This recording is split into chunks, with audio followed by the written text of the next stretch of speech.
अस्सलाम वालेकुम, अस्सलाम नमस्ते, सत श्री अकाल। उम्मीद करता हूँ फिट होंगे, बेहतरीन होंगे, अपनी लाइफ अच्छे से एंजॉय कर रहे होंगे हम तीनों की तरह। आज एक और वीडियो और उसका टाइटल है, वीडियो का टाइटल है जी Maulana Mufti Salman Azhari arrested. Face to face की वीडियो है जी। अभी वीडियो देखते हैं और व्यू बाद में देंगे। मेरा नाम है राणा मोहम्मद अली और मेरे साथ मोहम्मद समीर खोखर। बड़ी सकलानी बात। So guys let's start. इन्हें समझाओ, इन्हें लगाम दो, इन्हें समझाओ, उन्हें बनना इन्हें यह भी बता देना कि तुम ऐसा बोलना नहीं जानते जैसा अल्हम्दुलिल्लाह हम बोलना जानते हैं।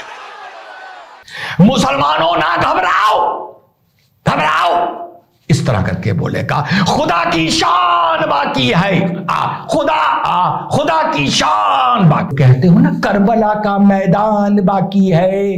वहां तो वैसे मुसलमान को मार रहा था, लेकिन 60% भी हिंदू कहने लगा ना, अभी तो कुरुक्षेत्र का मैदान बाकी है। हाँ तो साहब, एक सलमान अजहरी जिसका नाम बताया जा रहा है मौलाना मुफ्ती सलमान अजहरी, वो अपने बयान की वजह से चर्चा में है। 31 तारीख को उसने जूनागढ़ में एक बयान दिया जिसको भड़काऊ बयान बताया जा रहा है।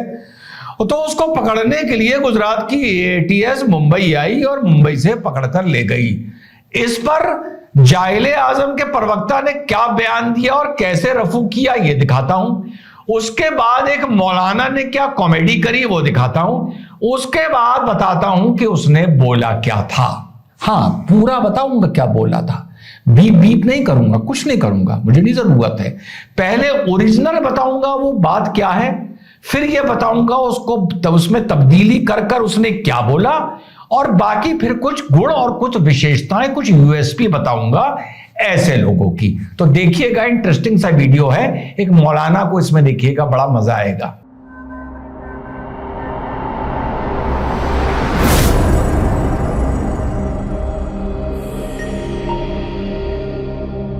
हेलो, नमस्कार, सत श्री अकाल, अस्सलाम वालेकुम। कैसे हैं जनाब? तो साहब पहले सुनते हैं कि साहब वहां पहुंचे तो मौलाना की बोली बात को कैसे ये रफू कर रहे हैं। आइए पहले ये सुन लेते हैं। मुझे पता चला सुबह में, मैं थाने में अभी आया जस्ट, तो मैं घाटकोपर पुलिस स्टेशन में भी आया। मुफ्ती सलमान अजहरी साहब से मेरी मुलाकात हुई, मैंने उनसे बात की। उन्होंने बताया वारिस साहब 31 तारीख को जूनागढ़ में जो उनका एक जो बयान हुआ था, तो वो उनके बयान में उन्होंने कहा कि मैंने किसी की भी हमारे हिंदू भाइयों की ना भावना को ठेस पहुंचाई है, ना किसी धर्म विशेष के अगेंस्ट में मैंने कुछ बोला है। बस वहां पे एक भाषण था, एक अशार था, वो मैंने पढ़ के सुना दिया। फिर यहाँ आने के बाद उनको पता चला कि कुछ केस हो गया है। जी, एक अशार था, यानी कपलेट था, एक दोहा था, वो मैंने सुना दिया है। वो क्या दोहा था ओरिजिनल ये भी सुनाऊंगा, इन्होंने क्या चेंज किया पूरा सुनाऊंगा।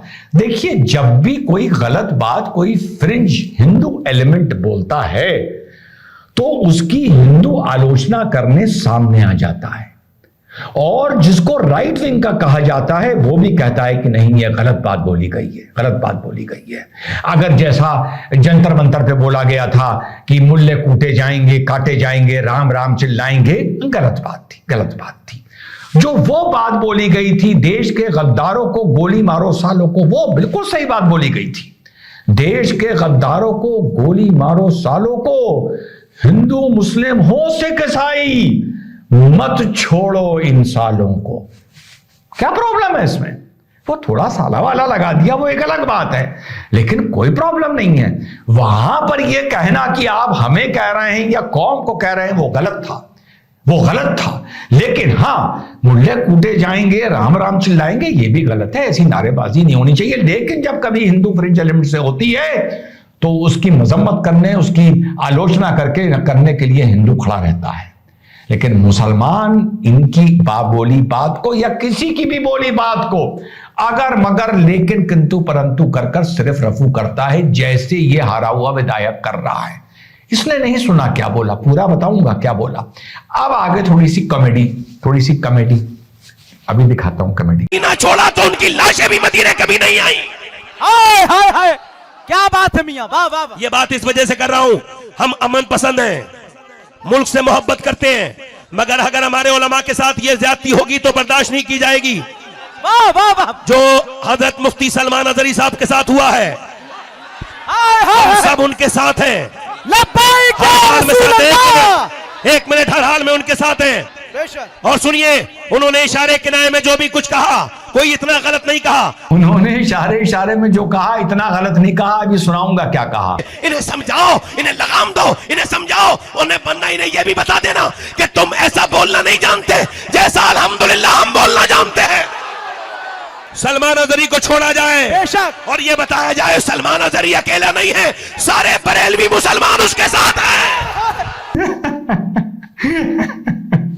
सुना, सारे बरेलवी मुसलमान उसके साथ हैं। तो पहले मैं आप लोगों को इससे पहले उस मौलाना अज़हरी सलमान का बयान सुनाऊं, पहले मैं आप लोगों को ओरिजिनल बताता हूं ये दुआ है क्या।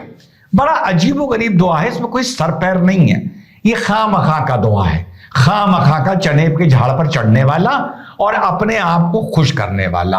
और ऐसे दोहे हमेशा वहां पर आते हैं जब कोई मुसलमान की कोई बात होती है, शरीयत की या मुसलमान की, तो मुसलमान जब अपने आप को घिरा हुआ महसूस करता है तो हमेशा की तरह कुरान, इस्लाम, हजूर की शान को सामने ले आता है ढाल बनाकर। ये पहली स्ट्रेटेजी है। दूसरा, ये जो मौलाना होते हैं, जो मैंने आपको अभी एक सुनाया और दूसरा अभी सुनाऊंगा, इनको जुबान से नहीं बोलना होता, इनको एपिग्लोटिस से बोलना होता है। तो जैसे मैं आपको सुनाता हूं ओरिजिनल दुआ क्या है। मुसलमानों ना घबराओ, खुदा की शान बाकी है, अभी इस्लाम जिंदा है, अभी कुरान बाकी है। अच्छा, इसका मतलब क्या है मुझे नहीं समझ में आ रहा, इसकी जरूरत भी क्या है मुझे समझ में नहीं आ रही। बस ये एवं ही लिख दिए जाते हैं, जैसे तेरा मेरा रिश्ता क्या, ला इलाहा इल्लल्लाह, वो लिख दिया गया। धरातल पर इसकी कोई वैल्यू नहीं है, क्योंकि किसी को कोई खतरा ही नहीं है। भाई खतरा दुनिया को किससे है ये तो सबको मालूम है ना। तो ये खामखा लिख दिए जाते हैं कौम को इकट्ठा करने के लिए, बेचारी कौम को भड़काने के लिए। तो क्या था भाई, मुसलमानों ना घबराओ, खुदा की शान बाकी है, अभी इस्लाम जिंदा है, अभी कुरान बाकी है। ये काफिर क्या समझते हैं जो हमसे रोज उलझते हैं, अभी करबला का मैदान बाकी है। तो अगर मुसलमान या इस्लाम पर यकीन ना लाने वालों को या कुरान पर यकीन ना लाने वालों को, भैया तुम जैसे मौलाना और मुसलमान अगर काफिर समझ के काफिर बोलते हैं तो चलो मैं इसको डिस्प्यूट नहीं करता, लेकिन तुम जब करबला का जिक्र करते हो ना, तो करबला में जो हमारे हजूर मोहम्मद सल्लल्लाहु अलैहि वसल्लम की नस्ल की, उनका जो लहू बहाया था, उनका जो रक्त बहाया था, वो किसी काफिर ने नहीं बहाया था। ना ना ना, उसके लिए कोई काफिर शर्मिंदा नहीं है, वो रक्त मुसलमानी ने बहाया था। अब तुम लाख झूठ बोलते रहो, नस्लों के सामने पर्दा डालते रहो कि यजीदी काफिर था या मोहैया काफिर था। ना ना ना ना, जैसे उस दौर में सबने इस्लाम कबूला था, यजीदी के अब्बा हजूर मोहैया ने भी इस्लाम कबूला था। हजरत उमर ने, हजरत अबू बकर ने उसको सीरिया का गवर्नर बनाया था। यजीद उनका बेटा था, यजीद भी कुरान और इस्लाम और हजूर पर यकीन लाया था, वो भी नमाज पढ़ता था। अब तुम उसको काफिर बोल दो, मुनाफिक बोल दो। एक तो 1400 साल से यही रिसर्च चल रही है कि मरने वाला सच्चा मुसलमान होता है, मारने वाला मुनाफिक होता है, या मरने वाला मुनाफिक होता है और मारने वाला सच्चा मुसलमान होता है। 1400 साल से माशाल्लाह हम लोगों की यही रिसर्च चल रही है और लगता है कि 1400 साल और चलती रहेगी।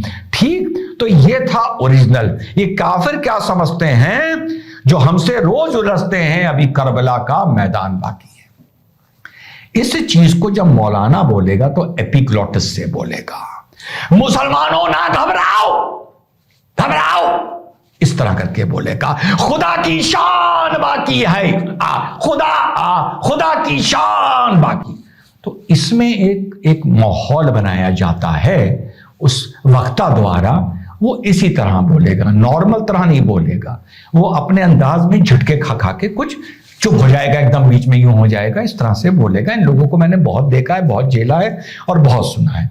अब इसने क्या बोला जिसके लिए वो पागल मौलाना बोल रहा है कि अगर कुछ बोल दिया तुम इधर उधर करके, कोई गलत नहीं बोला, ये बोल रहा है ना।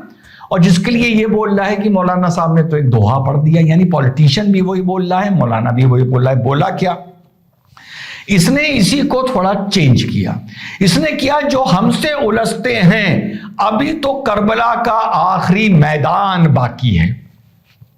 जो हमसे उलझते हैं, ये पहले वाले में भी आया था ओरिजिनल में, जो हमसे उलझते हैं अभी तो करबला का मैदान बाकी है, कुछ देर की खामोशी है फिर शोर आएगा, आज कुत्तों का वक्त है कल हमारा दौर आएगा।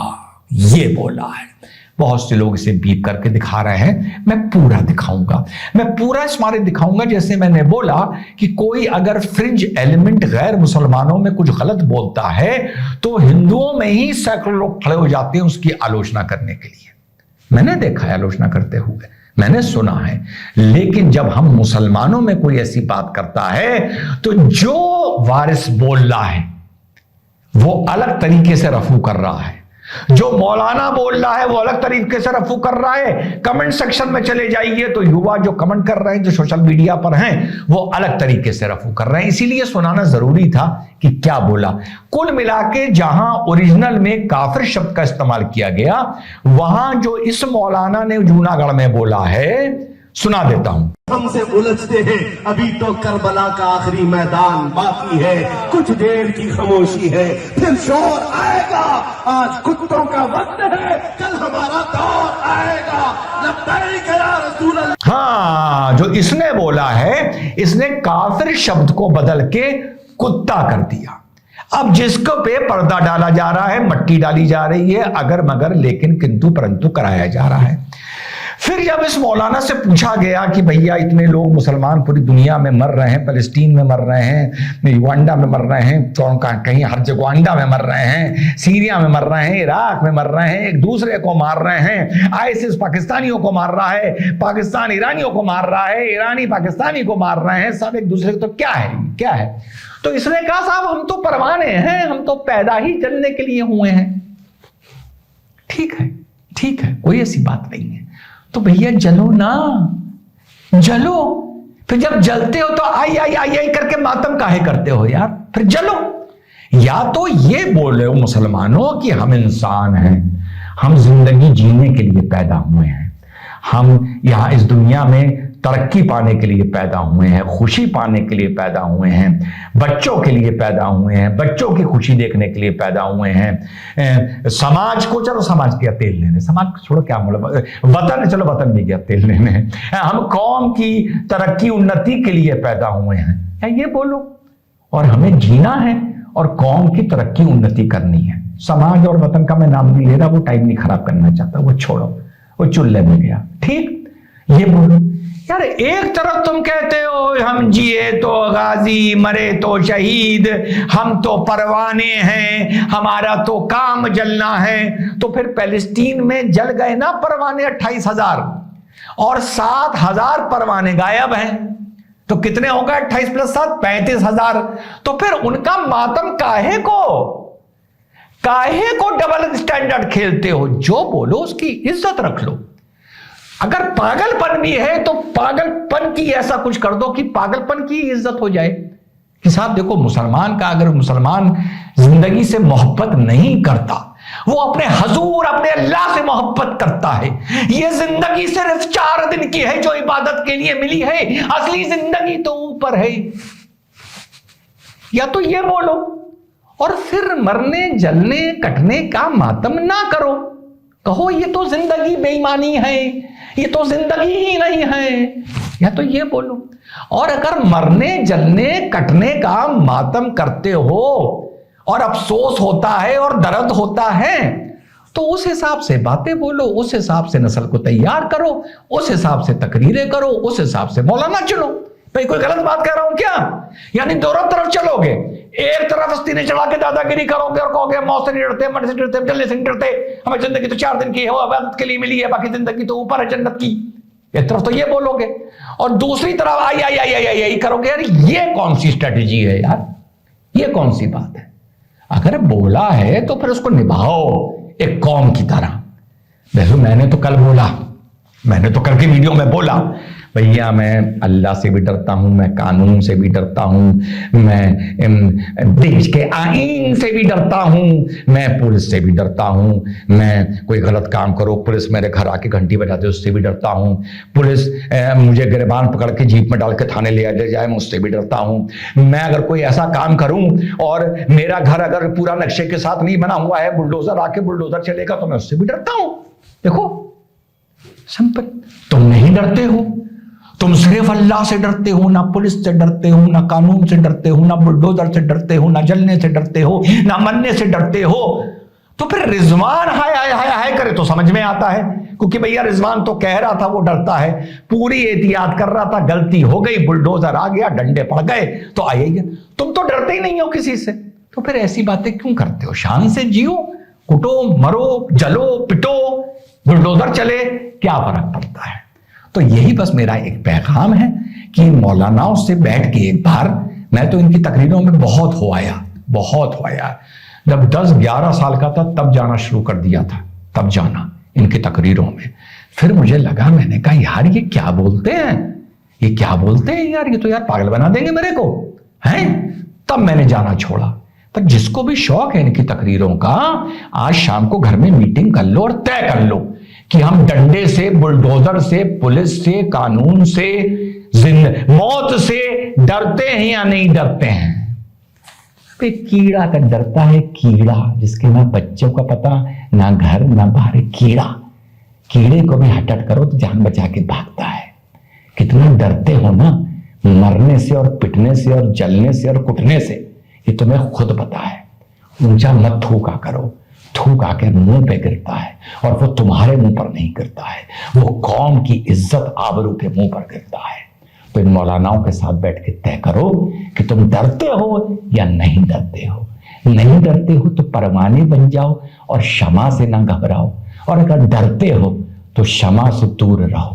जो कहते हो ना करबला का मैदान बाकी है, वहां तो वैसे मुसलमान को मार रहा था, लेकिन 60% भी हिंदू कहने लगा ना अभी तो कुरुक्षेत्र का मैदान बाकी है, बहुत पछताओगे।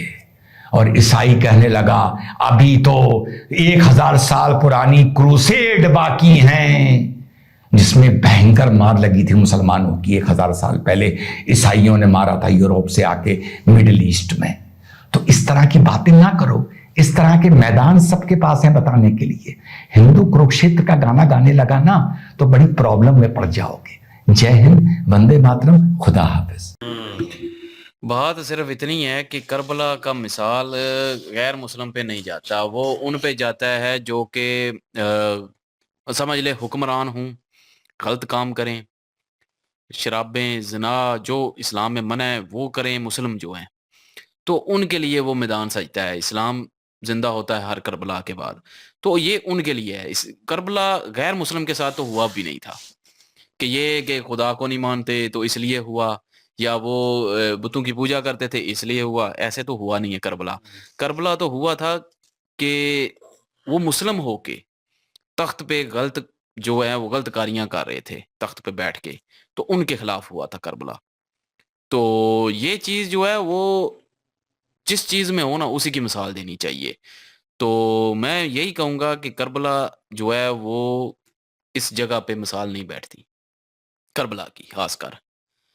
तो बाकी जो लोग हैं, मौलवी साहब हैं जो कि क्या नाम है इनका, सलमान अजहरी, तो इन्होंने तो जो बयान किया कि कुत्तों का दौर है, कुत्तों का वक्त है, अपना दौर आएगा, तो ये हेट स्पीच नहीं तो और क्या है। ये एक आप लोग कम्युनिटी को, क्योंकि सबको पता है कि दौर इस वक्त किसका है, किसकी हुकूमत चल रही है, हिंदुत्व की, ठीक है, सबको पता है। जिससे बच्चे से पूछ लें वो भी बताएगा। तो अगर आप सीधा खोल के ये कह रहे हैं कि कुत्तों का वक्त है, तो वो जो सीधा सीधा जो है वो उधर अटैक होता है हिंदुओं पे।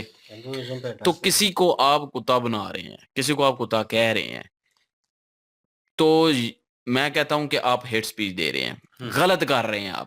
आप मुसलमान है ही नहीं है फिर कि किसी को कुत्ता की तशबीह दे रहे हैं और ऊपर से 7 तरीके मतलब के नारे लब्बैक या रसूलुल्लाह कर रहे हैं। यार खुदा का खौफ करो, क्यों इस्लाम मजहब को बदनाम करने पे तुले हुए हो?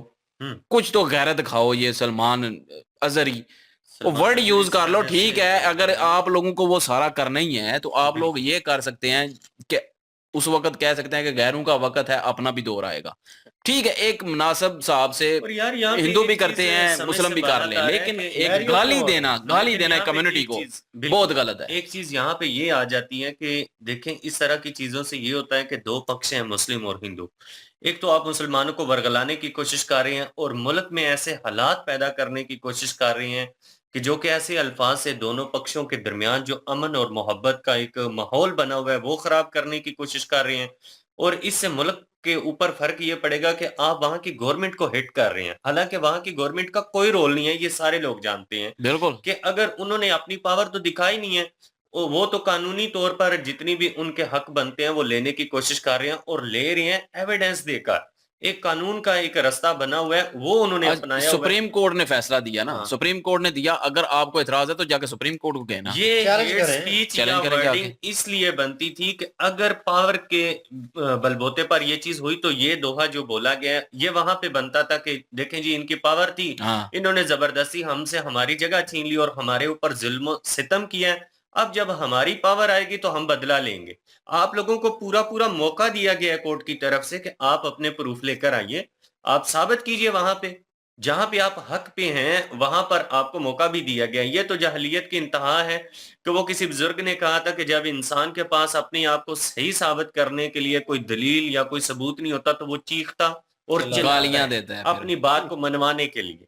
तो वो गाली से किसी कम्युनिटी को गाली देना तो आपके नजदीक क्या वो बड़ा मतलब कि आप समझते हैं कि आपका मजहब ये सिखाता है कि किसी एक कम्युनिटी को गाली दे दें आप?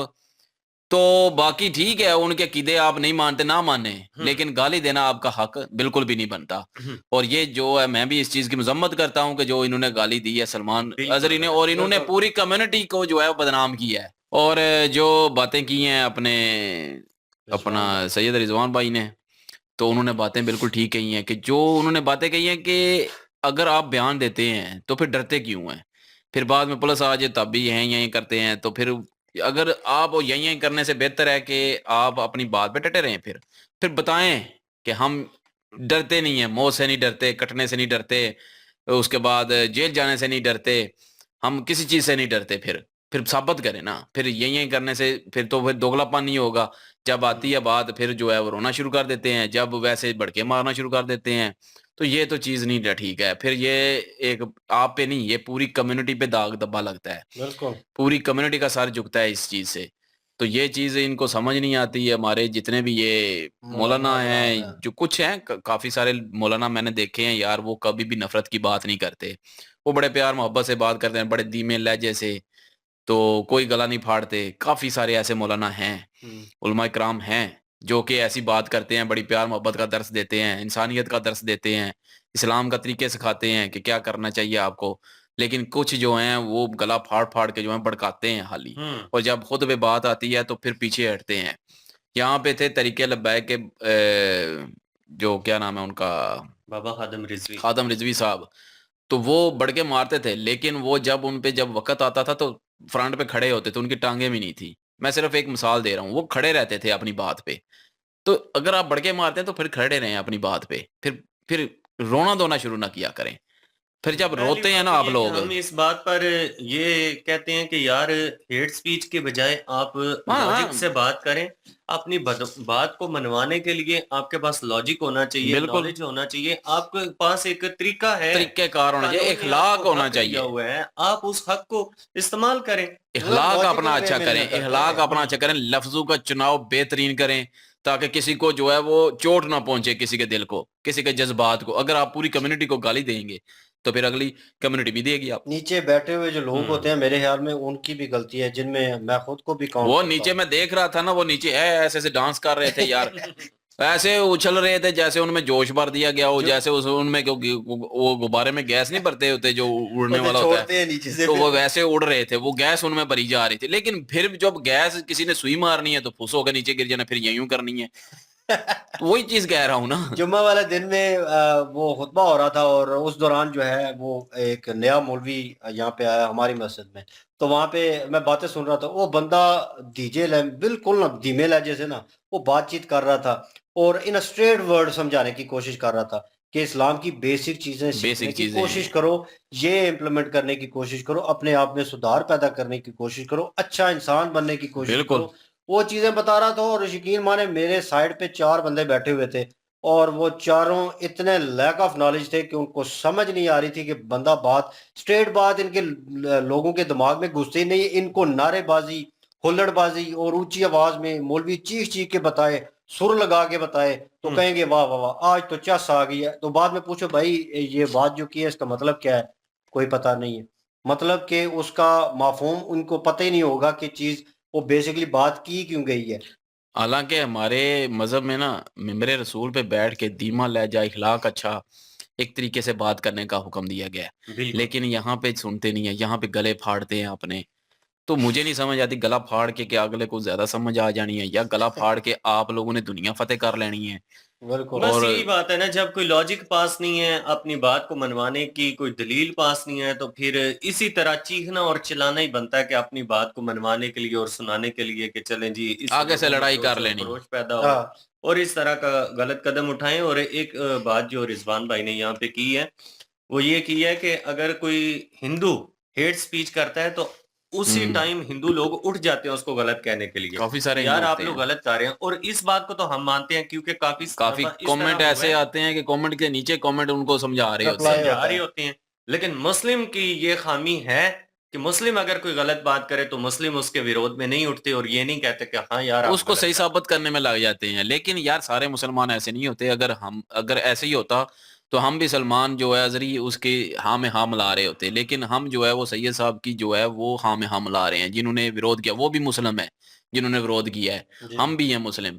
तो हमें भी पता है कि इस्लाम में क्या है, मुसलमानों का क्या रवैया होना चाहिए, कैसा होना चाहिए। तो कब कैसी बात करनी है, कब कैसी बात नहीं करनी है, हमें भी पता है। लेकिन ये वही बात इनकी भी जो अपना फिर मैं नाम भूल जाता हूँ, रिजवान, रिजवान भाई की। सैयद रिजवान। रिजवान भाई की बात बिल्कुल ठीक है कि ये सिर्फ भड़काते हैं, जोश दिलाते हैं मुसलमानों को, और कुछ भी नहीं है। और जब खुद पे बारी आती है तो यूं यूं करते हैं।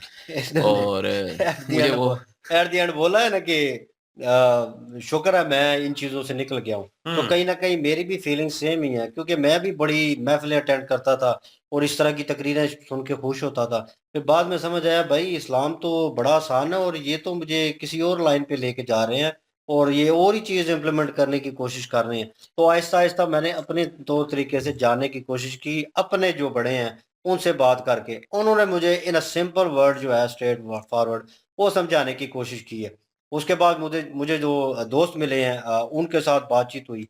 तो इस्लाम तो बड़ा आसान है यार, ये इन चीज़ों को चीख चिल्लाकर और शोर डालकर समझाने की क्या ज़रूरत है। सिंपल वे में आप अगर समझाएंगे तो मे भी वो हो सकता है कि ज़्यादा चीज़ जो है ना वो असर करे और बेहतर तरीके से समझा जा सके। मैं भी काफी सारे उलमा कराम को सुनता हूँ। मैं उनको सुनता हूँ जिनकी जो सिर्फ ना बात करते हैं कि प्यार मोहब्बत की और बेसिक चीजें इस्लाम की सिखाते हैं, उनको मैं जरूर सुनता हूँ, चाहे वो किसी भी फिरके से तल्लक रखते हों।